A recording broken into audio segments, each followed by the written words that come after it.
Hello, this is Patrick with New Jersey's Outdoor Adventures YouTube channel. Very excited to have Paul back on the channel. I'm sure you guys remember him. He builds these amazing Ford Transit camper vans. Well, today he's got something pretty unique. This van will not only take you grocery shopping, but you can put your toys in the back. You can work out of it, you can go camping, or you can enjoy the van life. So today he's gonna give us a full tour inside and out. So join us. I decided to go small on this camper. And the reason being is, instead of having a larger camper and a pickup truck, I decided to make it into one vehicle. So this one is an everyday running for me. Also, I can it acts like a cargo van where I can put box items, Christmas trees, and other things in the back. And when we want to use it as a RV on the weekends, the beds come down. So it's multi-purpose, saves space at home, saves money. These things aren't cheap. So I decided, I'm retired, I made it a pickup and a larger camper into one small multi-purpose camper. And I like to show it to you outside first. We'll start off with, as a power step here. Makes it easy in and out. Also, this is designed to be an off-road rig. It has all-wheel drive. It has a aftermarket from Van Compass suspension system with adjustable shocks, heavy-duty front springs, increases the ground clearance. Then we added KO2 tires, an awning, 200 watts of solar. Also on the roof, you'll see there's an air conditioner, there's a maxi fan, and a skylight. There's absolutely no spare room left. And as you go toward the front, we have a Vanguard bumper with two little LED spotlights. Great for foggy nights. Coming around, we have the electrical connection, 30 amp. And then the other connection is 120 volt if you want to use the inverter to charge up electric bikes, a skill saw, whatever you want to, without having to go inside the van. We have a trailer hitch. Like I said, it comes with it's all-wheel drive Ecoboost 3.5, a lot of power, great engine. So when we go back, you'll see what I mean by multi-purpose. These doors will open all the way out.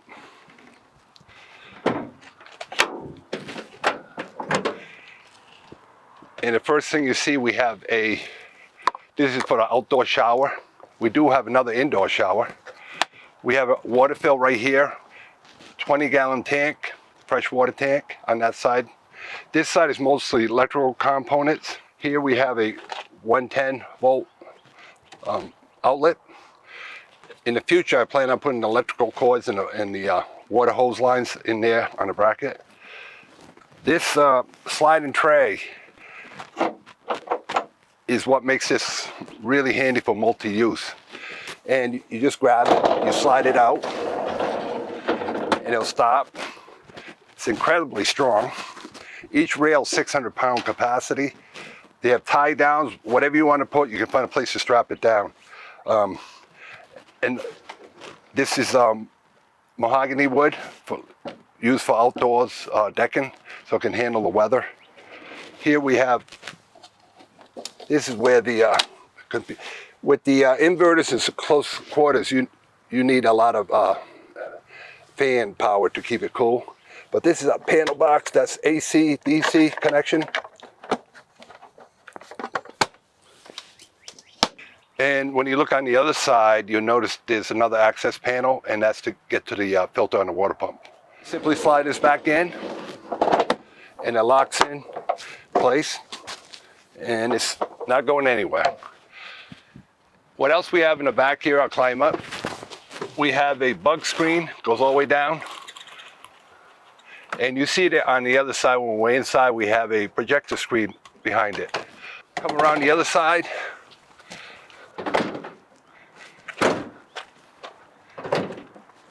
We have a city water fill here. Also means of blowing out your water lines if it's cold. Up front here we have you can see the exhaust for the Webasto furnace, and it sits underneath the passenger seat. And it's a tight fit because these seats have electric and they also swivel. So it was quite a challenge to get it to all fit. And this is the vent for the refrigerator. It draws air from underneath here and it releases it here. This faucet, you're able to access it from the outside if you want to clean your shoes off or whatever, which is, a lot of van builders are doing that. So I'd like to show you the inside. What's interesting here is, instead of leaving it square, the toilet sits right behind here. By cutting this corner off, you didn't impact the usability of the toilet. But without that corner cut off, you couldn't swivel the driver's seat. So it just fits right in. And since our beds have a tilt up, we merely use a portable table. And we can easily slip it out and fold those legs around and it fits right back here. So if you want to see how it works, you go like that. So when the seats are in the correct position, they'll fit behind the seat right here. For privacy, we have the a sliding curtain. It's not ready yet, but it closes this whole opening out. And above this area, we usually keep our bedding. It's a large, big space. For the ceiling, we use pine instead of vinyl.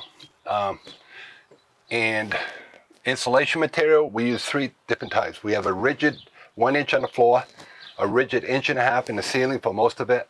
Those curved areas, we use Havlock, especially in those tight areas above the headliner of the cab, in various parts of the van.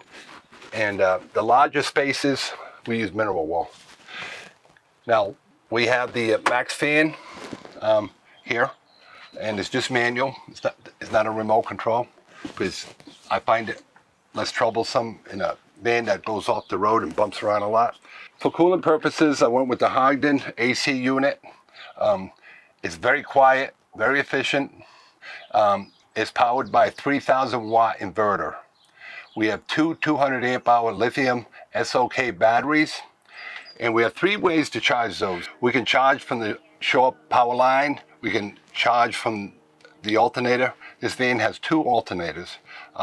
It also can charge from the solar panels, which also has a multi-purpose MPPT device that will also pick up 30 amps from the alternator. So when we're running down the highway, we're getting 60 amps from the DC-DC, that's right here, Renogy. We're also picking up an additional 30 amps from the combination MPPT charger. So that's a total of 90 amps. And that's charges these batteries real quick. Okay, I'd like to show you the Skylight. It's a Heike Skylight. I believe it's European.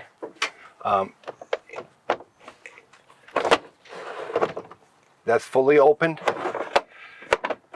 And that's partially open, just a crack.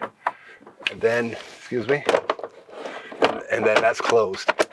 It also has a shade and a screen. As you notice, the bed causes 2 inches reduced headroom, and I'm 6'4", so I have to crouch down a little bit. But we have the projector screen in the back, which I enjoy, and it also acts as a privacy screen. But this is the projector will be mounted on a kitchen counter. Shades would have to be down, and the shades are here. When we have the beds down, I can show you. And it totally blacks out the room. Over here, we have a battery monitor, inverter, switch, and a tank level and indicator, and a reading light here. And these cabinets on this side, you'll see when the bed's down, I made the cabinet shorter than this side for tall people that want to sit on it. And but there's plenty of storage. In this section here, we're gonna hook up the multi-port UBS. And this this is where you put your laptops and everything. Additional storage on this side. These are tall, 15 inches tall, 12 inches deep. And with the transit, the walls are straighter than a Sprinter, so they're deeper, which is nice. You get, as you can see, you get a lot of storage. Before I show you how the beds work, this is where the battery shut-off switches are and the various breakers for the DC, AC, and the DC charger. And here's if you want to charge, it's a cigarette lighter type of charge. This side of the bed is 80 inches to the door. The mattress is 74 inches, and then your feet would hang over a little bit, in my case. These things come down, and back here you have a rubber hook. The bed simply slides down, and that's it. And you do the same for the other side. Back here's a USB port, handy spot for it. It shades this manual up and down. They cannot come out of there because they're designed so the trim holds them in place. And this is ultra suede fabric. Has really nice high-end look to it. And this bed, we didn't show it, this part comes up if you want to lounge. This side does the same thing. Let me show you my wife's side bed. We pull the leg out, we unhook it, and we walk through here. Just enough room to go to the bathroom in the middle of the night. She had the shade, light. It's a tight squeeze, but you can get by. Nice 30-inch wide beds. Hers is 6 feet to the door, and she's 5'6", so it's not a problem. Over here we have a 110 outlet. This controls the overhead lights, and the Webasto controls for the heater. Nice large deep sink with a pull down, and butcher block top. There's a latch here and dual burner induction cooktop. A work spot station. It limits your access until wife's done cooking. You can always use the back exit. Here's the it's truck fridge. Same, I believe the same company that makes IsoTemp. Seems to be the same size, same compressors, almost identical other than the latch. Here you have a small, and behind there is a hot water heater that's heated by the engine or electric. We don't even use the electric. The motor heats it in 20 minutes to 160 degrees. You have a little soap dish in here, and you have for your knives, forks. Now the reason this sticks out further, this is my shower pan, and to get extra space in the shower, you can latch these bottom latches in that slot and gives you 3 or 4 inches extra in the door. But so this is 48 inches by 24 inches. So we have a stainless steel pan with 2 drains. Because it's shallow, you need 2 drains. And you must keep the van relatively level. It doesn't have a deep 3-inch stainless steel pan. But this is mahogany wood, this is teak, and that's teak. Water resistant, and this one has slots in it, so that when you're using the toilet, it's out of the way. And then after you use it, you can wash your hands, and the water goes down into the gray water tank. But when you're going down the road, I keep it down. When you look down, it has a composting toilet, a shade to protect the window area. Even though it's all waterproof material and sealed, it's an extra precaution to avoid the water from penetrating. This is just to hang your towels. We're waiting for a custom shower screen. This material is Dumawall, I believe it's called. It's waterproof material. It's a vinyl. It flexes, so it's great for RV use. Relatively lightweight. And then I like using the shower towers because it gives you a shower mess that frees both hands up to soap yourself down real quickly. You can either rinse it yourself with the overhead rain shower or handheld. Also, if you just want to clean your feet off or your dog, you can use the lower faucet. So I'm 6'4", so I'm a little bit tight in there. I got to kneel down my hair, but this space is 48 inches with the toilet area. Plenty of room for me. And the reason I made the shower pan bigger than the bathroom is I'm able to hold the doors cracked. I'll show you. And if you see the latches on the bottom, it gives you that 3-4 inches extra that I need for a big guy.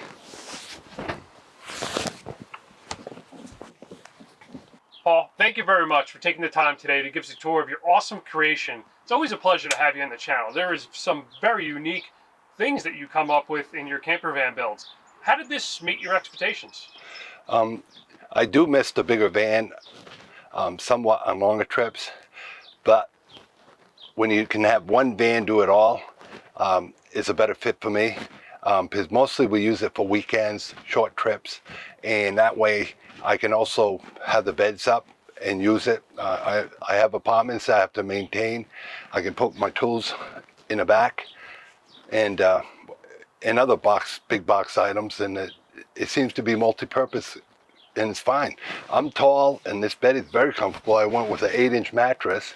My wife loves it. We still have almost the same thing as the big van, a little bit more compact, but we have the shower, the toilet, the refrigerator, sink, comfortable beds, the AC, and it's all-wheel drive, and it's capable of going off-road with the off-road package. It's so much more fun to drive, being nimble, and to park in the cities or towns. So I like it. I prefer it over the big van. I'm sure this is not your last camper van build. What's in the horizon for you? I don't know, but I have a young fellow that's been working with me. His name's Hunter, and he wants to do it as a career. I'm going to be his helper down the road. I want to take time off and travel the country.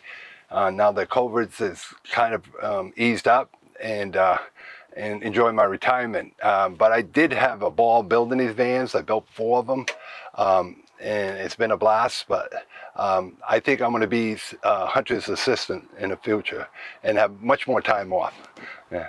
Well, always a pleasure to have you on the channel. I'm sure we're going to see you again. Well, this is Patrick with New Jersey's Outdoor Adventures YouTube channel. Hope you enjoyed this video. Please like this video, comment, share, and subscribe. I love it. We'll see you soon. Thank you, Pat.